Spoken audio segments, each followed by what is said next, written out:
Welcome to Win Souls TV. This is your host, Jeff Thomas. I got my co-host right here. You know what I'm saying? Give me some, big dog. Give me some more. Stand. Give me some. Oh, man. That's Reese. But anyway, today we will be talking about putting away childish things. First, we'll be coming out of 1 Corinthians 13:11. So let me read that to you guys. So 1 Corinthians 13:11 says, when I was a child, I talked like a child, I thought like a child, I reasoned like a child. Now that I have become a man, I am done with childish ways and have put them aside. Now let's think about that for a second. So I like to just delve into a little bit of sin. So like when we were kids, right? Okay, I can speak for myself.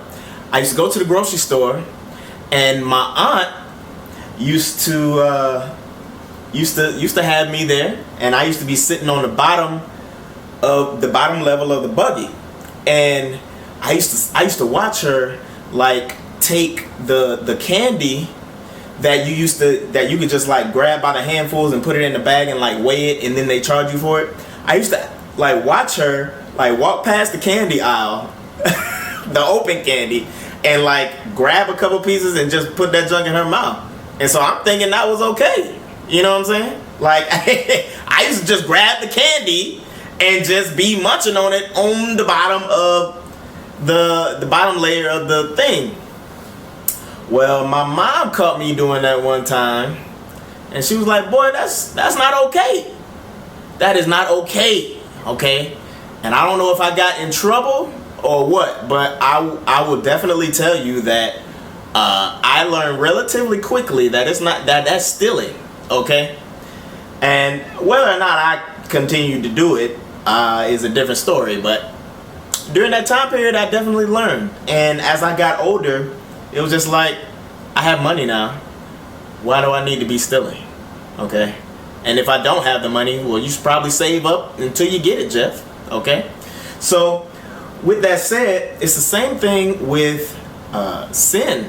You know, a lot of the sin that we have right now, a lot of people, you know, that believe in deliverance and stuff, a lot of that sin is just kind of like, yo, you know, I went through this situation and I opened up a door and now Satan is using that. Yeah, Satan is using it.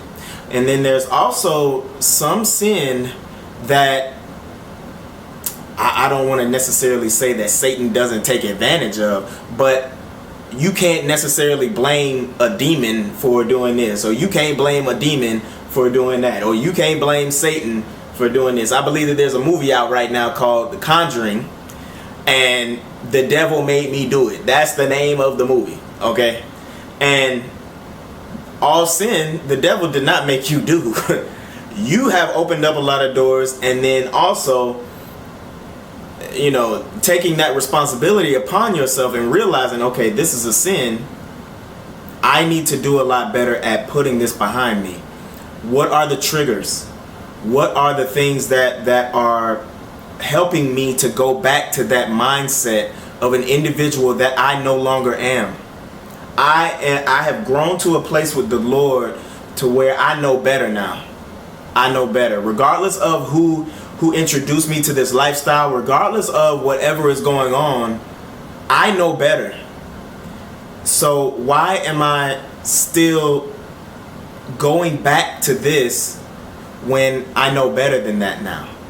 You see? And I'll give you another example. There was a lifestyle that I really used to live. Everybody knows, who watches my channel knows that I used to live a very promiscuous lifestyle years ago. And so with that said, it was just kind of like, and excuse my air conditioner in the back, I had developed a relationship with the Lord. I was filled with the Holy Spirit. He was using me to release power upon people everywhere that I went. I'm talking about words of knowledge, people getting healed right before my eyes, all kinds of stuff, okay? Now, knowing the power of the Lord, watching Him move, experiencing power, having a strong relationship with Him, it was like every time that I would leave this state of Oklahoma and go back to Georgia, where I'm from, or go take a cruise with my homeboys, it was like I would revert back to that same behavior that I was so accustomed to living when I lived in Georgia, or so accustomed to living when I was in such an environment that was just intoxicated with everybody doing the exact same thing that I used to do, or an environment that was just so saturated with every type of temptation, which is basically on a cruise. Okay, I mean, you have the whole sex temptation, because people out there wearing, half naked out there. You have alcohol, you have smoking, you have gambling. I mean, you have every single little temptation there is that will literally break you if you allow them to. Okay, break your finances, break your willpower, bring you right back to that state that you were beforehand. Okay, and in Genesis 4:7, this is what it says. And this is where Cain and Abel both brought the Lord an offering, but of course Cain's offering wasn't accepted like Abel. Okay, and so later on after this verse, Cain killed Abel. But this is what it says. It says, if you do well, will you not be accepted? And if you do not do well, sin crouches at your door.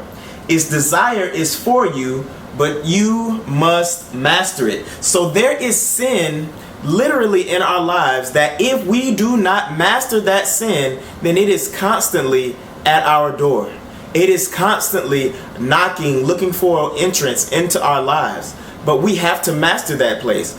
And how we master it is coming to a place and a firm decision saying, hey, I know better than this now.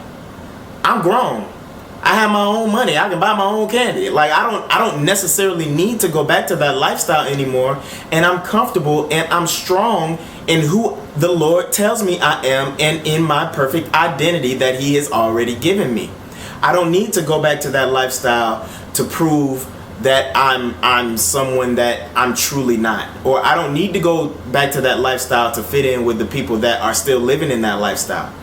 I am fully comfortable in who the Lord tells me that I am. There's some sin that we just have to put behind us. It doesn't need deliverance. We just need to grow past it. You guys be blessed, and I hope this message was a blessing to you. Have a good one.